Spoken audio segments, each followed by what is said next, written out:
Estuvimos leyendo al iniciar el servicio de los versos 3 al 9. Vamos a leer juntos los versículos 3 al 5. Acompáñenme a leer juntos estos tres versículos. Primera de Pedro, capítulo 1, versículos 3 al 5. Lea conmigo el pasaje, dice así la palabra de Dios.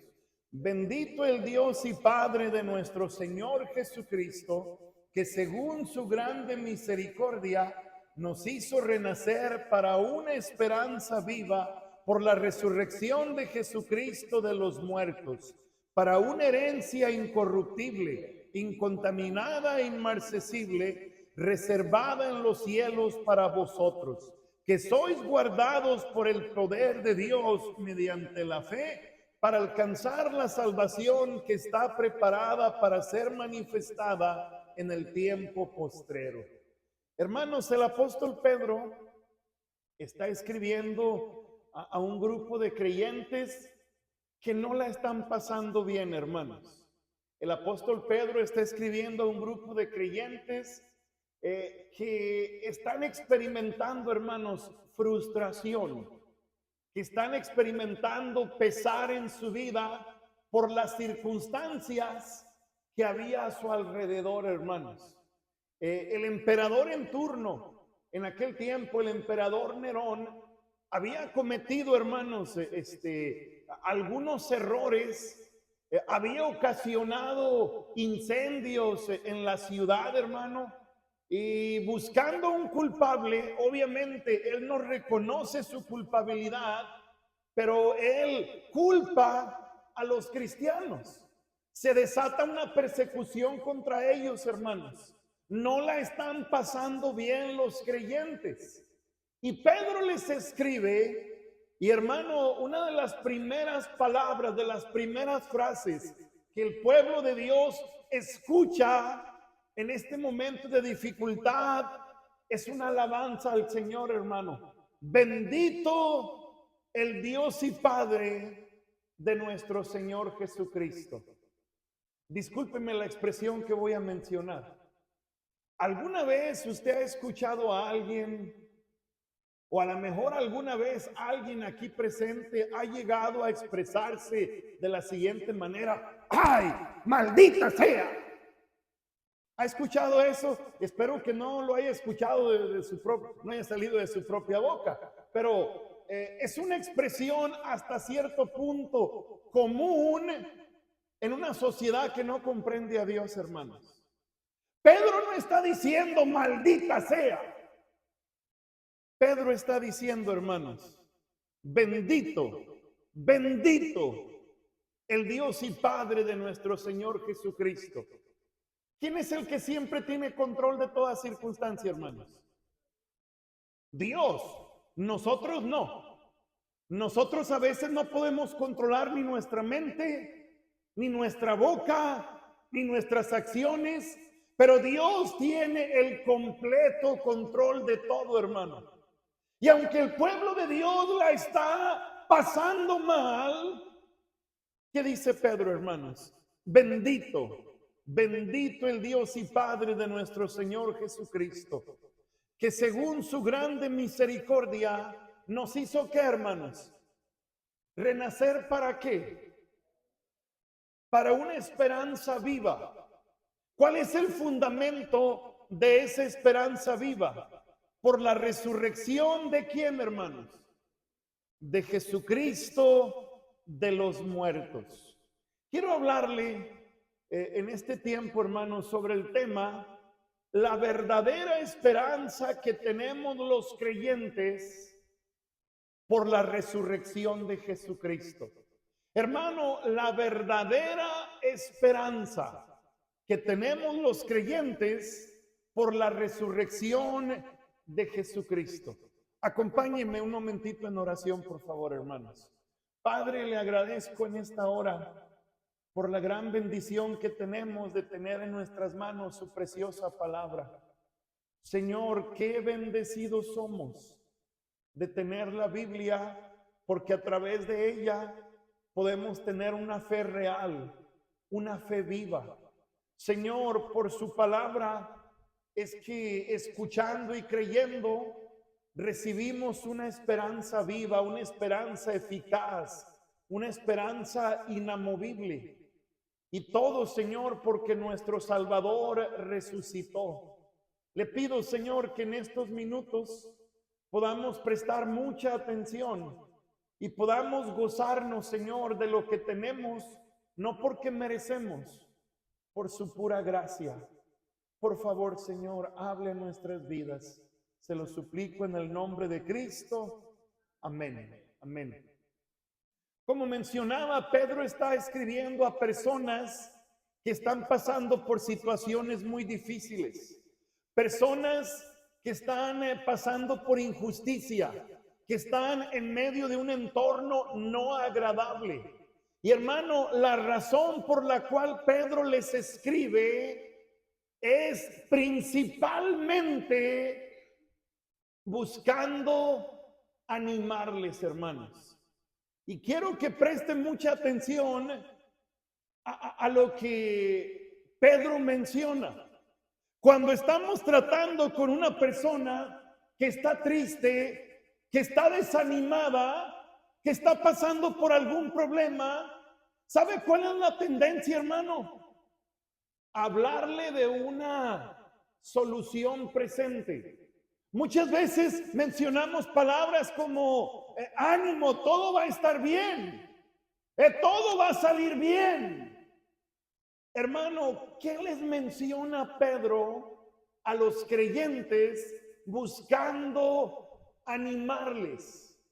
No les dice nada de la situación presente. No les dice palabras como ánimo, hermanos, todo va a estar bien. Hermano, Pedro les lleva más adelante, Pedro les lleva más allá. Pedro les lleva al futuro, hermanos. ¿De qué les habla el apóstol Pedro? De la esperanza que tenemos, hermano, para la eternidad. ¿Qué es lo que Pedro hace para animarles, hablarles acerca de la esperanza que tenemos los creyentes? Hermano, la palabra esperanza es una palabra clave en la Biblia. Yo he escuchado a personas decir, yo leo la Biblia porque me transmite esperanza. ¿Eso es cierto o no es cierto, hermanos? Eso es una realidad. Usted quiere, hermano, tener esperanza para la vida, lea la Biblia, porque nuestro Dios es un Dios de esperanza, y el Dios de esperanza transmite esperanza a los que le creemos. Hermano, la palabra esperanza es una palabra clave en la Biblia. ¿Por qué digo que la palabra esperanza es una palabra clave en la Biblia? La Biblia nos presenta a un Dios que nos transmite una correcta esperanza. Y la Biblia al mismo tiempo nos enseña que el mundo en el que vivimos, hermano, la sociedad en la que vivimos, parcialmente gobernada por Satanás, provee una falsa esperanza. Hermano, el mundo en el que vivimos nos transmite una falsa esperanza. Hermano, con mucho cuidado digo lo siguiente. ¿Cuántas veces al estar asistiendo a un funeral, hermanos? A todos aquí, hermano, nos ha tocado estar en un funeral. ¿Saben cuál funeral no ha estado usted, hermano? Solamente en el suyo. Si asistirá un día a su funeral, hermano, aunque no quiera. Ojalá y no, hermano. Yo le pido a Dios que no. Ojalá seamos arrebatados, hermanos. Pero un día asistiremos a nuestro funeral, hermano. Será funeral de cuerpo presente. ¿Cuántas veces en un funeral escuchamos palabras como, descanse en paz, Dios lo tenga en su santa gloria, ya está descansando? ¿Cuántas veces personas que tienen a un familiar que está muy delicado, muy grave, no se atreven a decir, ay, que ya muera, que ya se vaya, para que descanse? Hermanos, muchas veces con tristeza y con pesar debemos decirlo. Muchas veces personas que creen tener una esperanza están engañados, hermanos. Están engañados. Pastor, ¿por qué dice eso? Por lo que la Biblia dice, hermano. Por lo que la Biblia dice. Si nuestra esperanza no está en Cristo, nuestra esperanza no es correcta. Nuestra esperanza no es verdadera. Nuestra esperanza no es eficaz. Hermano, esperanza tiene que ver con la expectativa que tenemos para el día de mañana. A todos nos gusta pensar que nos espera algo muy hermoso para el día de mañana, pero la realidad es que no para toda persona hay una expectativa de algo maravilloso para el día de mañana. Pero ¿qué quiero recordarle en esta hora, hermano? El apóstol Pedro nos habla de la maravillosa esperanza que tenemos, hermanos, los que estamos en Cristo. Hermanos, su preocupación en esta hora debiera ser preguntarse, ¿yo estoy en Cristo? ¿Yo he nacido de nuevo? Hermano, porque quien está en Cristo, esta esperanza aplica para nosotros. Quien tiene su esperanza en una religión, quien tiene esperanza en sí mismo, no es una correcta esperanza. Es una esperanza que un día producirá desilusión. ¿Sabe qué es lo que causa mucha desilusión, hermanos?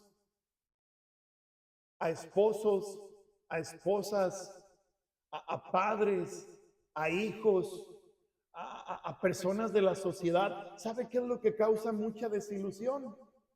Y imagínese que en su trabajo les dicen, si llegas puntualmente todo el mes, vas a recibir un bono especial. Y todo el mes, hermano, se levanta temprano, se alista, se va al trabajo, llega puntualísimo, a tiempo, todo el mes. ¿Qué está esperando? El bono. Y de repente recibe su sobre con su quincena o le hacen una transferencia. Y si usted gana 1,000, estaba esperando 1,250 porque le va a llegar el bono. Y resulta que hay, hermano, 770, le quitaron lo que debe, pague lo que debe. Y no le llegó el bono. ¿Qué pasó con el bono? No llegó. ¿Qué produce eso? Desilusión. ¿Por qué? Porque tenía una esperanza y le quedaron mal. ¿Cuántas veces las esposas viven desilusionadas porque llegan a tener esperanza en sus esposos y los esposos fallan y viceversa? ¿Sabe que cuando la Biblia dice, hermano, no provoquéis a ira a vuestros hijos? ¿Sabe qué implicación tiene eso? No les hagas albergar falsas esperanzas y no les vas a cumplir. Es una de las varias implicaciones. ¿Cuántos hijos desilusionados no hay aquí, hermano? Porque nuestros padres un día no cumplieron lo que prometieron. ¿Sabe qué crea desilusión, hermano? Albergar una falsa esperanza. Quiero decirle que si usted ha depositado su confianza en Cristo, hermano, usted no será desilusionado. Usted no se llevará una triste sorpresa. ¿Por qué, hermano? Porque la Biblia nos habla de la verdadera esperanza que tenemos los creyentes. Hermano, ¿qué sucedería si nuestra esperanza estuviera en nuestra fidelidad? ¿Qué sucedería si nuestra esperanza dependiera de nuestra capacidad. ¿Qué sucedería si nuestra esperanza dependiera de lo que yo he hecho por Dios? Muchos no tuviéramos esperanza, hermano. Pero la Biblia nos habla de una verdadera esperanza, porque el fundamento de esa verdadera esperanza es la resurrección, hermanos, de nuestro Señor Jesucristo. Quiero mencionar tres cosas sobre esta esperanza, hermano. En primer lugar, quiero que veamos la descripción de la esperanza del creyente. La descripción de la esperanza del creyente. Vea nuevamente versículo 3. Bendito el Dios y Padre de nuestro Señor Jesucristo, que según su grande misericordia nos hizo renacer para una esperanza viva. ¿Por qué, hermanos? Ahora, si usted puede notar el versículo, cómo se describe la esperanza que tenemos los que tenemos en Cristo, como una esperanza que viva, viva. Hermanos, en el mes de julio van a ser 8 años que mi hermano Javier partió a la presencia del Señor, hermanos. Mi hermano murió un 13 de julio del año 2017. Hermanos, yo lo visitaba a él y él siempre me decía, hermanito, ¿qué quieres desayunar? No, lo que tú quieras. No, pídame lo que quieras. ¿Qué quieres desayunar? Hermano, excelente cocinero, mi hermano. Y yo recuerdo llegar a visitarlo y desayunar un omelette, hermano, desayunar lo que hacía riquísimo. El día de hoy, hermano, pensando en él, no tengo ninguna esperanza. ¿Sabe por qué no tengo ninguna esperanza? Porque murió. ¿Qué puede esperar usted de una persona que ha muerto? Usted puede ir y pararse frente a la tumba de su ser amado, de su ser querido. En vida usted confiaba en él. En vida esa persona le fue a usted de muchísima bendición. Pero el día de hoy, hermano, el día de hoy, usted no puede esperar nada de él. ¿Por qué? Porque está muerto. Porque está muerto. Usted no puede ir y decirle ahí al cuerpo, a la tumba. Usted no puede ir y pedirle algo y esperar que le dé algo. ¿Por qué? Porque está muerto. Hermano, ¿cómo se describe la esperanza que tenemos? Como una esperanza que, hermanos, viva. Esto tiene que ver con la realidad de que la esperanza que tenemos no desaparecerá, hermanos, con nuestra muerte. La esperanza que tenemos no desaparecerá con el tiempo. Hermano, escúcheme. Mire, yo no quisiera que mi esposa nunca muriera, hermanos. Yo no quisiera que mis hijos un día murieran. Yo no quisiera que mis padres un día murieran. El otro día platicaba con una persona, me preguntaba esta persona que si yo tenía familia aquí en Sinaloa. Y le digo, no, mi familia es mi esposa y mis hijos, padres, hermanos, tíos, están en otro lugar. Y esta persona me dice, quiere decir que un día le va a sonar el teléfono y posiblemente va a ser su hermano diciéndole, hermano, con toda la pena del mundo, pero papá ha muerto, mamá ha muerto. Sí, un día va a sonar el teléfono para recibir esa noticia. Obviamente no quisiéramos recibir ese tipo de llamada, pero ¿qué expectativa tenemos de nuestros seres amados que un día partirán? Un día nos separaremos de nuestros seres amados, hermano. Pero la esperanza que tenemos es una esperanza viva. ¿Qué quiere decir? Nunca desaparecerá, hermano, nunca perecerá. Al contrario, un día veremos realizado, hermano, lo que Dios ha prometido. La esperanza que el mundo provee no es una esperanza verdadera, hermano. Es una esperanza que perece en la muerte y muchas veces perece antes de que la persona muera. Quiero ver muy rápido un ejemplo, hermanos, de alguien que vivía con esperanza, pero no era una correcta esperanza. No pierda Primera de Pedro y acompáñeme a Lucas capítulo 16, hermanos. Lucas capítulo 16.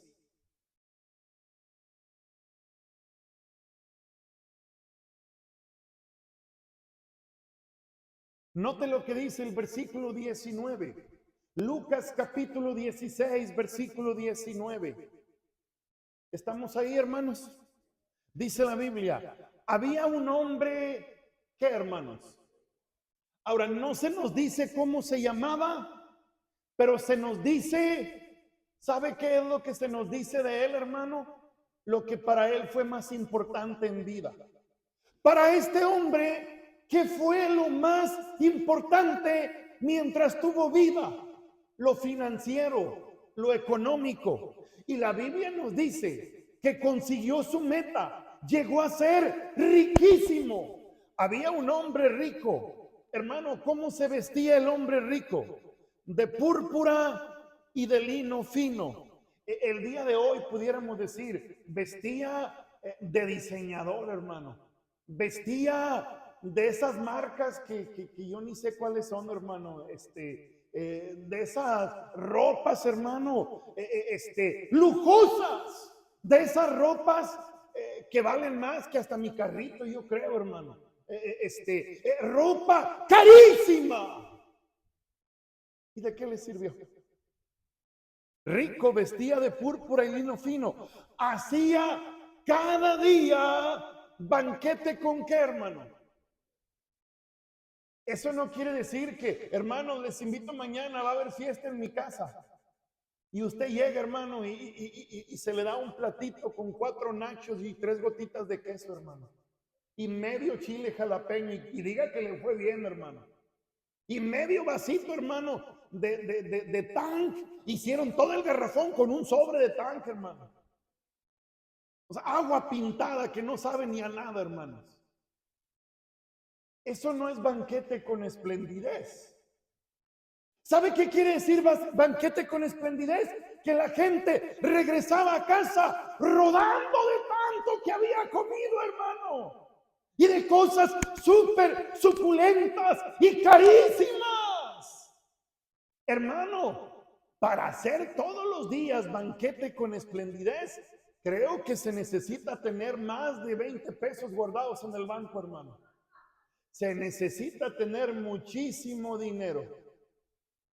Hermano, pensando en la palabra esperanza, ¿qué esperanza cree usted que tenía este hombre pensando en el futuro? Hermano, ¿cuántos creemos que este hombre estaba esperando el día de su muerte? Pensando, ya voy al infierno, ya casi llego a ese lugar glorioso, el infierno. Hermano, ¿qué pensaría este hombre? Que un día estaría en paz descansando, como dicen.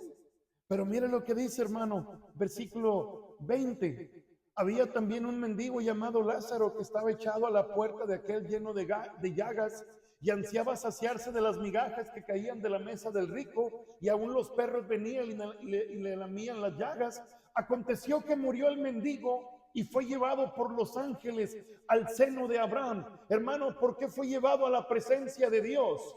Porque tenía una esperanza viva. No porque Dios dijo, ay, pobrecito, en vida le fue muy mal. Pues qué triste sería que también después de muerto le vaya muy mal. Hermano, Dios no es un Dios sentimentalista. Es más, Dios no tiene lástima, hermano, como muchas veces nosotros, ay, pobrecito, qué lástima. Dios es justo, hermanos. Si este hombre fue llevado al seno de Abraham, es porque tenía una esperanza viva. Pero vea lo que dice también, hermano. Y murió también el rico y fue sepultado. y en el Hades alzó sus ojos, estando en qué, hermano? En tormentos, en tormentos. Hermano, la esperanza que el mundo provee lleva al tormento a la gente, hermano. La esperanza que el mundo provee es una esperanza engañosa, es una esperanza falsa. Hermano, el fundamento de la esperanza que el mundo provee son filosofías, Pablo las llama huecas filosofías, es humanismo, hermano, pero ¿cómo describe Dios la esperanza del creyente?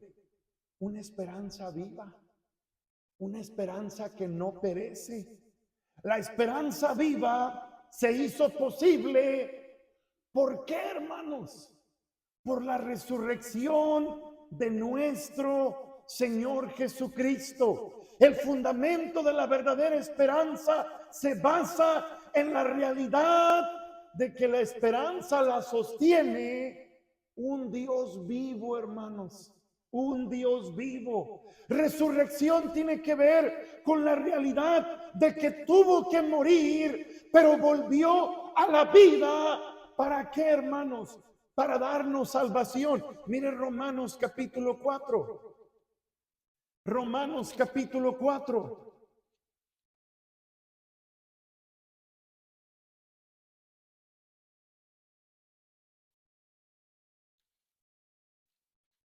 Romanos capítulo 4, versículo 25.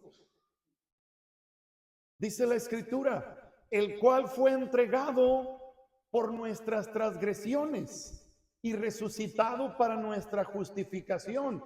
La expresión, hermano, el cual fue entregado, habla de la muerte que el Señor Jesucristo experimentó. Habla de la terrible muerte que Él experimentó. Y la Biblia aquí claramente lo resume.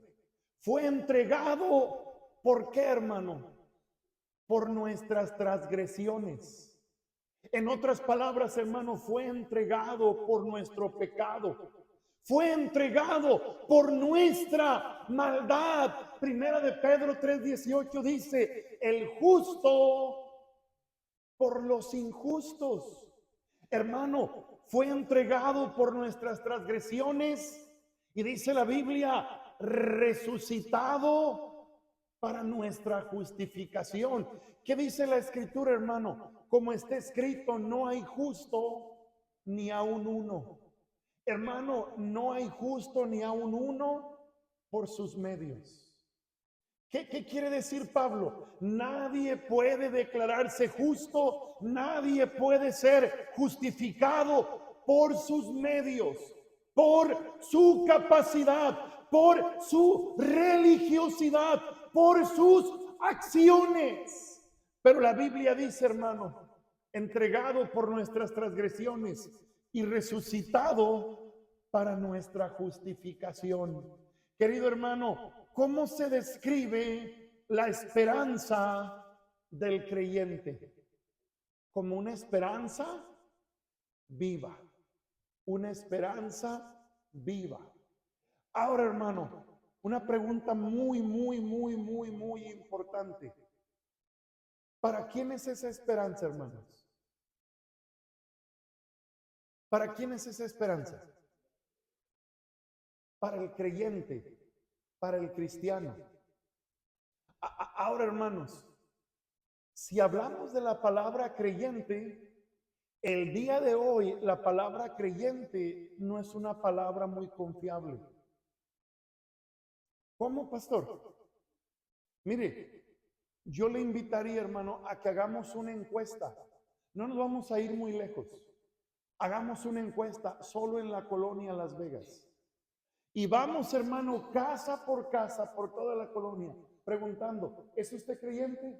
¿Es usted creyente? ¿Es usted creyente? ¿Es usted creyente? ¿Es usted creyente? ¿Es usted creyente? ¿Es usted creyente? Yo me atrevo a asegurar, hermano, que posiblemente el 100%, bueno, es exageración, 99.9. ¿Sabe qué van a decir? Sí. Sí, sí soy creyente, sí soy creyente. Hermanos, entonces la palabra creyente no es una palabra muy confiable, porque, hermano, muchos dicen ser creyentes, pero a su manera, no como la Biblia lo dice. Otra manera muy interesante de plantearlo sería lo siguiente. Hace algunos años, hermano, me tocó salir a evangelizar en un pueblito que se llama Calvillo, Aguascalientes. Un lugar posiblemente como Navolato o más pequeño que Navolato. Y hermano, andábamos evangelizando y nos llevamos con la sorpresa de que muchos decían que habían recibido a Cristo. Porque el sacerdote de la iglesia les decía, cuando vengan los aleluyas, díganles que ya recibieron a Cristo. Y yo le pregunto a alguien, oiga, si usted muriera hoy, ¿está seguro de ir al cielo? Sí, ¿por qué? Porque ya recibí a Cristo.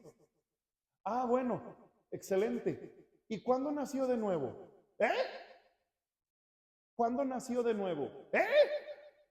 Que si cuándo nació de nuevo. ¿De nuevo? ¿Cómo? Hermanos, hermanos, ¿para quién es la esperanza viva?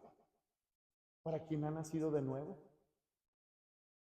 Pastor, entonces también necesito nacer de nuevo. No, no, no se asuste. Si usted realmente recibió a Cristo es porque nació de nuevo. Cristo le dijo a Nicodemo. ¿Quién fue Nicodemo? Hermano, un hombre súper distinguido en la sociedad en aquel tiempo. Y Cristo le dice a Nicodemo, de cierto os digo que el que no naciere de nuevo no puede ver y no puede entrar al reino de los cielos. ¿Qué dijo el buen Nicodemo? Señor, maestro, necesito entrar por segunda vez en el vientre de mi madre y volver a nacer. Hermano, Nicodemo lo tomó de manera literal. Y Cristo se encarga de explicar lo que se requiere para que alguien nazca de nuevo. Hermano, ¿qué se requiere para que alguien nazca de nuevo? Dos cosas, hermano. Número uno, Cristo le dijo a Nicodemo, así como Moisés levantó la serpiente en el desierto, es necesario que el Hijo del Hombre sea levantado para que todo aquel que en él cree no se pierda, mas tenga vida eterna. En otras palabras, hermano, lo que Moisés, lo que Cristo está diciendo a Nicodemo, se necesita un sacrificio perfecto. Se necesita que alguien muera, que alguien padezca, que alguien se entregue por nuestros pecados. Hermano, ese sacrificio ya se realizó. ¿Qué se necesita para que alguien nazca de nuevo? Un sacrificio sustituto. Alguien santo que muera por mí. Y ese sacrificio ya se realizó. La segunda cosa que se necesita es depositar toda nuestra confianza en ese sacrificio para que todo aquel que en él cree no se pierda, mas tenga vida eterna. Hermano, ¿qué es ser un verdadero creyente? Libre y voluntariamente tomar la firme decisión de depositar toda mi esperanza en lo que Cristo hizo por mí. ¿Qué quiero decirle, hermano? Si usted ha nacido de nuevo, la esperanza viva es para usted. La esperanza viva es suya. La esperanza viva es nuestra.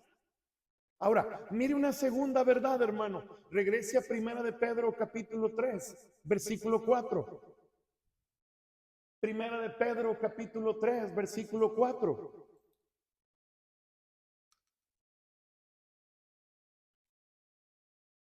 Estamos hablando de la verdadera esperanza que tenemos por la resurrección de Jesucristo.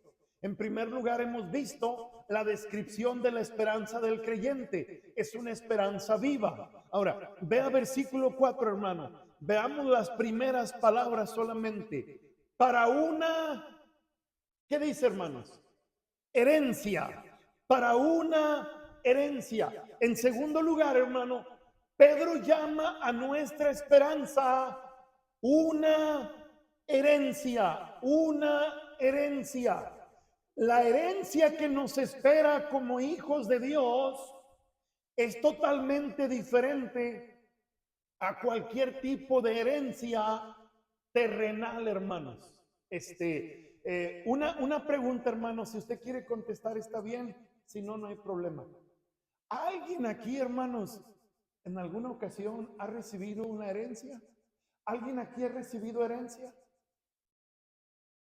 Hermano Leti, hermano Martín. Hermano Martín, ¿la herencia que recibió le pertenece a usted todavía? ¿Qué hizo con ella, hermano?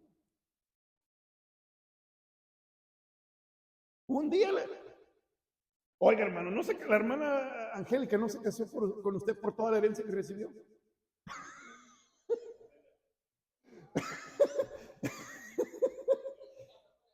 Hermanos, el hermano Martín fue un excelente ejemplo. Recibió una herencia, pero ¿dónde está esa herencia? ¿Dónde está esa herencia? Hermano, la Biblia llama a la esperanza viva como una herencia.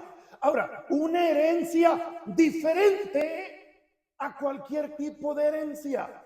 ¿Por qué nuestra herencia es totalmente diferente a cualquier tipo de herencia? Aquí el pasaje lo dice. Mire, para una herencia, vea cómo se describe esa herencia. Una herencia, ¿qué, hermanos? Incorruptible, lo que significa que nada puede arruinarla. Ahora, antes de seguir explicando sobre la herencia, déjenme mencionarle, esto es muy justo mencionarlo. ¿Por qué Pedro usa la palabra herencia? ¿Por qué Pedro utiliza la palabra herencia? ¿Se acuerda, hermano, que hace rato cuando algunos estaban despiertos y empecé el mensaje? Yo entiendo, es bien temprano, hermanos. Pero se acuerda que les mencioné al principio, hermano, que los receptores de este mensaje la estaban pasando mal. Algunos fueron puestos en la cárcel. Escúcheme, algunos fueron quemados, amarrados a un poste. Otros, hermano, fueron despojados. ¿Sabe de qué fueron despojados muchos? Mire, el hermano Martín recibe como herencia una parcelita, hermanos, una parcelita pequeña de 300 hectáreas. Pero ¿sabe qué sucede, hermano? ¿Sabe qué sucede? Vienen los malos y lo despojan de la herencia. Hermano, ¿sabe por qué Pedro usa la palabra herencia? Porque muchos de los creyentes que estaban recibiendo este mensaje habían recibido herencia de sus padres, de sus abuelos, pero por ser cristianos, hermanos, habían sido despojados. Entonces, ¿cómo quiere Pedro animarlos? Dejándoles ver que tenemos una esperanza viva, una esperanza que también recibe el título de herencia. Una herencia incorruptible, lo que significa, hermano, que nada puede arruinarla. Una esperanza que no se caduca, una esperanza que no se echa a perder. Dice la Biblia, hermano, incorruptible. ¿Cuál es la siguiente palabra, hermano? Incontaminada. Nada puede mancharla, nada puede restarle valor. Hermano, si usted recibe como herencia un carro que está valuado, hermano, en $1,000,000. Acabo de hablar con alguien, hermanos. Alguien me acaba de comentar que su hermano va a comprar un carro, hermano, con bien poquitos kilómetros. Y la persona que lo compró y lo volvió a entregar, perdió $100,000 el valor del carro, hermano. Y si ese carro costaba $1,000,000 y ahora vale 900, ¿cuánto va a costar en 10 años, hermano? Mire, si usted tiene un carro que pagó $300,000 por él y lo vende 15 años después, deme 300, hermano. ¿Cómo que 300? Eso me costó. Sí, pero cuando era 0 kilómetros, hace 15 años. Hermano, cosas se devalúan. La herencia que tenemos, hermano, no pierde valor, no pierde estima, no pierde precio, no se caduca, no se mancha. Hermano, una herencia incorruptible, incontaminada, dice después, e inmarcesible. Eso significa, mire hermano, para que me entienda lo que significa inmarcesible, nosotros no somos inmarcesibles, hermanos. El otro día alguien me pregunta, pastor, ¿qué es esta manchita blanca que tiene aquí? No, no es mancha, son 3 canas que tengo. Dice mi esposa que eso da atractivo, hermano. Hermano, ¿sabe qué indican las 3 canas? Que no soy inmarcesible. ¿Qué es inmarcesible? Jamás envejece, no se caduca, no se marchita. Hermano, la herencia que recibimos es incontaminada, incorruptible, incontaminada, es inmarcesible. Hermano, ¿sabe qué otro nombre recibe la esperanza viva? Recibe el nombre de herencia. Pero mire el otro nombre que recibe también. Versículo 5. Que sois guardados por el poder de Dios mediante la fe para alcanzar la ¿qué? La palabra salvación, hermano, aquí Pedro la está sustituyendo. ¿Sabe por cuál palabra? Por la palabra herencia. Hermano, ¿qué estamos diciendo? Pedro llama a nuestra esperanza una herencia, pero también la llama salvación. Mire versículo 9. Obteniendo el fin de vuestra ¿qué? ¿Qué es la que, hermanos? La salvación de vuestras almas. Hermano, ¿a qué se refiere la salvación de vuestras almas? Déjenme nada más planteárselo de la siguiente manera. Hermanos, nadie aquí tiene expectativa de vivir 200 años.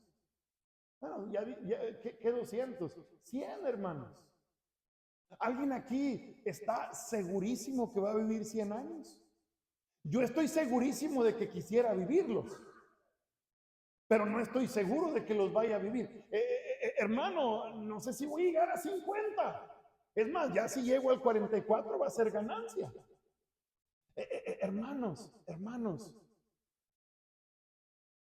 cuando recibamos esa herencia, cuando se cumple, hermano, obteniendo el fin de vuestra fe, que es la salvación de vuestras almas, ¿sabe cuál será nuestra expectativa, hermano?